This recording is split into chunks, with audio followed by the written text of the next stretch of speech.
Está no ar mais um Capital Humano. Os últimos números revelam que o desemprego já ultrapassou 15% dos portugueses. Pensar em encontrar um emprego lá fora é cada vez mais uma opção para cada vez mais pessoas, mas essa alternativa tem que ser muito bem pensada. E para ter sucesso deve pensar muito bem em que mercados quer apostar. Hoje no Capital Humano temos Rui Campanha, ele é advogado da Aguiar Branco e Associados e vai nos ajudar a traçar o mapa mundo dos países onde há mais procura. Eu lhe perguntar, primeiro que tudo, na Europa, vamos pensar na Europa, que é o continente onde nós estamos inseridos e os destinos mais próximos, em que países é que acha que os portugueses agora podem pensar? Claro que depende muito das formações, não é? Mas em que países é que há mais hipóteses neste momento em termos de mercado de trabalho? Muito bem, o que temos, aquilo que temos assistido e as principais notícias, que têm sido muitas da atualidade, indicam que países como a Alemanha, por exemplo, estão com enormes déficits em algumas profissões. São países como a Alemanha, a Holanda... No caso da Alemanha, vamos começar pela Alemanha.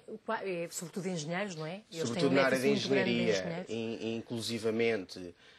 estão a lançar programas para captar recursos humanos, sobretudo na área da engenharia, o que fará, obviamente, aqui com que os engenheiros das várias formações em Portugal sejam, obviamente, transferidos para os países, neste caso a Alemanha, a Holanda.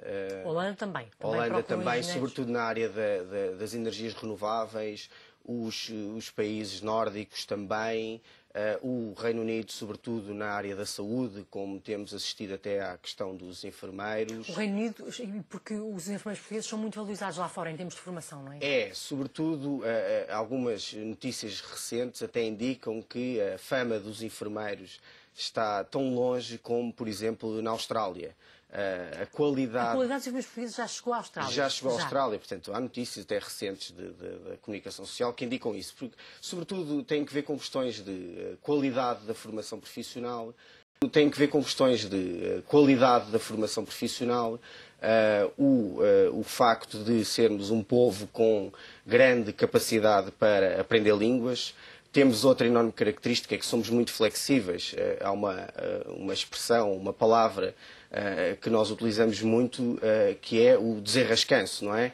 Temos essa capacidade. Ou seja, no mercado internacional, os quadros portugueses são muito procurados, são muito valorizados, mesmo em relação a outros países próximos, como os espanhóis ou eventualmente os italianos. Portanto, os quadros portugueses são muito valorizados. Uma das características é essa da capacidade, fala-se muito da capacidade de aprender línguas e de flexibilidade e também essa questão de resolver problemas, não é? Temos muito essa apetência para saber resolver problemas. Eu li no outro dia um artigo que era muito interessante sobre os consultores, não é? Porque Portugal também é muito requisitado nesta área, sobretudo quadros intermédios. Na área da consultoria. Na área da consultoria. Precisamente por isso, porque nós, a consultoria é tudo e qualquer coisa, não é? E nós temos essa enorme capacidade de nos adaptar a tudo e a qualquer coisa. A qualquer contexto e a qualquer problema. Exatamente. Ainda que seja um país, uma cultura, nós estamos na Suíça com neve e vivemos bem, embora estejamos habituados ao sol de Portugal. Portanto, no fundo é isto. Os portugueses têm essa capacidade. Isso é valorizado. Depois temos, obviamente, que, por exemplo, países como a Alemanha não vão dar pouca importância à qualidade da formação. É óbvio que se a qualidade da formação não fosse alta, países como a Alemanha não viriam aqui a Portugal. Não vinham cá contratar portugueses. Há o último caso mais recente da BMW que veio cá recrutar. Portanto, há muitas empresas a virem cá de propósito para recrutar portugueses. Há muitas empresas a virem de propósito a Portugal a recrutar. Isto vai gerar, obviamente, sérios problemas ao nível dos quadros das nossas... Isso é o outro lado da medalha. Ou seja, se por um lado é bom esta boa de alguma forma, a boa imagem que os portugueses têm no mercado de trabalho, por outro lado, isto está a provocar uma sangria. Os nossos melhores talentos estão a ir lá para fora, não é? E nós estamos a desperdiçar um investimento que fizemos muitas vezes, se pensarmos no estudante do ensino superior, que custa, em média, penso que 50 mil euros a formar, depois esse quadro, ao ir lá para fora, está sobretudo a contribuir para o desenvolvimento de todas as economias e não a portuguesa, não é? É isso que tem sido também, no fundo, fala-se da perda de cérebros, não é? Exatamente. Essa o chamado brain drain, não é? Portanto, exatamente, das teorias económicas, não é? Nas teorias económicas faz-se, no fundo, esse estudo do custo que foi fazer a formação dessa pessoa, e claro. Nos últimos 30 anos Portugal tem feito um enorme investimento na saúde. Nós sabemos que o peso na saúde, na educação. Na formação superior. Sobretudo. Exatamente. Nós sabemos que o peso no orçamento do Estado tem sido elevado e, no fundo, aquilo que vamos assistir agora é ao desperdício desse investimento que estivemos a fazer durante anos. Isto vai gerar, obviamente, a perda de competitividade das empresas portuguesas. E da nossa economia também. E da nossa economia. No fundo, porque aquilo que tem sido apontado é que a qualidade da formação, a qualidade dos quadros das empresas é essencial para os próprios produtos, para a produtividade dessas empresas e para, obviamente, para o nosso crescimento económico. Mas também há quem diga que, de qualquer forma, um quadro, e os portugueses pensam muito nisso, ir 5 a 10 anos lá fora, se calhar vai aprender competências, formas de trabalhar. Estou a pensar, por exemplo, na Alemanha, não é? Que é uma economia onde a indústria tem uma cultura de trabalho muito eficiente e que depois podem regressar a Portugal trazendo essas competências e depois aplicá-las nas empresas portuguesas.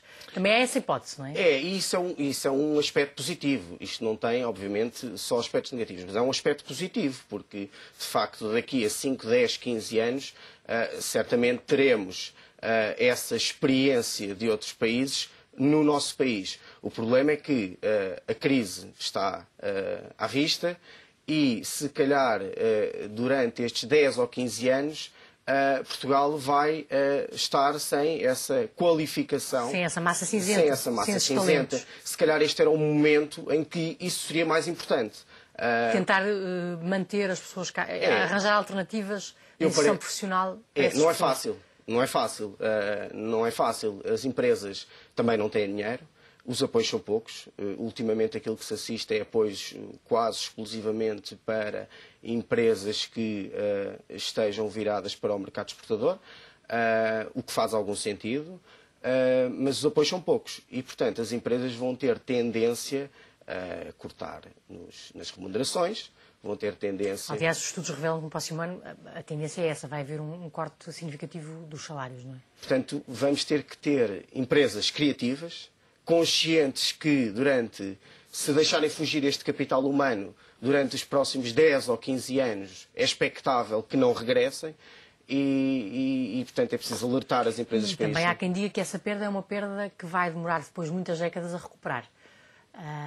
Que de alguma forma, o estarmos a deixar fugir os nossos talentos para as empresas, para o nosso sistema de ensino superior, que vai ser uma perda muito complicada, que pode demorar muitas décadas a recuperar. Essa era uma nota que eu trazia aqui, porque a irrecuperabilidade, pelo menos neste curto, médio prazo, dessa massa cinzenta, vai gerar enormes dificuldades, porque nós sabemos, das principais teorias, que a produtividade das empresas está diretamente associada à qualificação e aos conhecimentos dos profissionais. E, portanto, esse fator vai ser decisivo.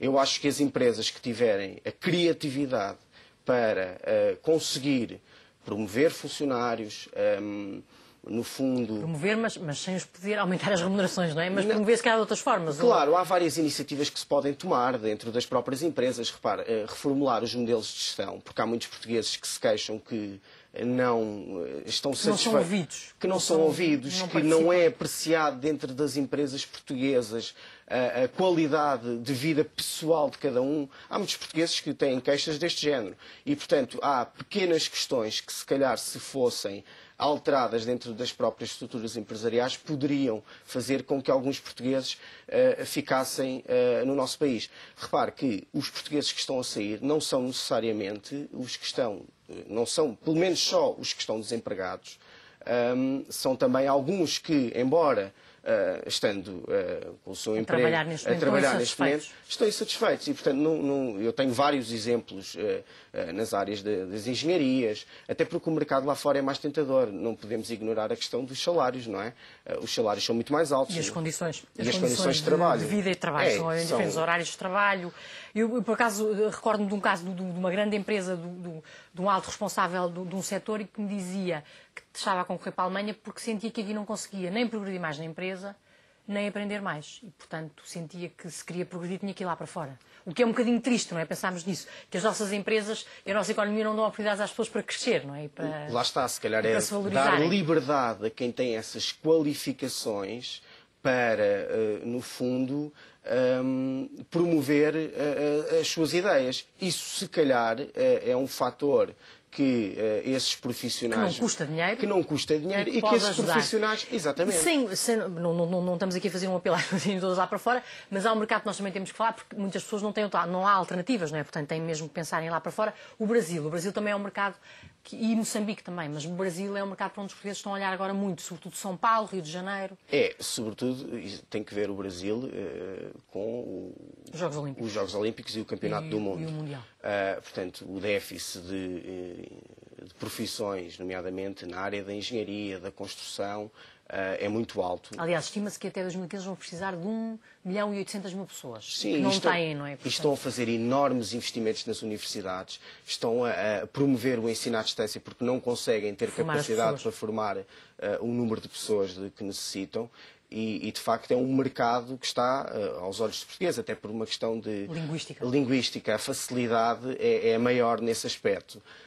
E os portugueses não vão deixar, de certeza, de olhar para esse mercado. Embora aí haja algumas dificuldades burocráticas, porque é uma economia um bocadinho fechada e, em termos de mercado de trabalho, acho que as empresas, para recrutar um português, têm que justificar perante as autoridades que não têm nenhum brasileiro para ocupar aquela função. Portanto, de alguma forma, é um mercado que não é muito fácil. Não é tão fácil como é na Europa, que é um mercado livre em termos de emprego. E obter os vistos é complicado. Os vistos, exatamente. Aquilo que as notas que temos na comunicação social passam por portugueses que vão para o Brasil, têm que levar, obviamente, algum dinheiro para os primeiros meses e acabam, muitas vezes, por passar do visto de turista para o visto de estudante, inscrevem-se na faculdade como alternativa e depois porque para poder permanecer de forma legal no país. E depois acabam por obter então o visto de trabalho.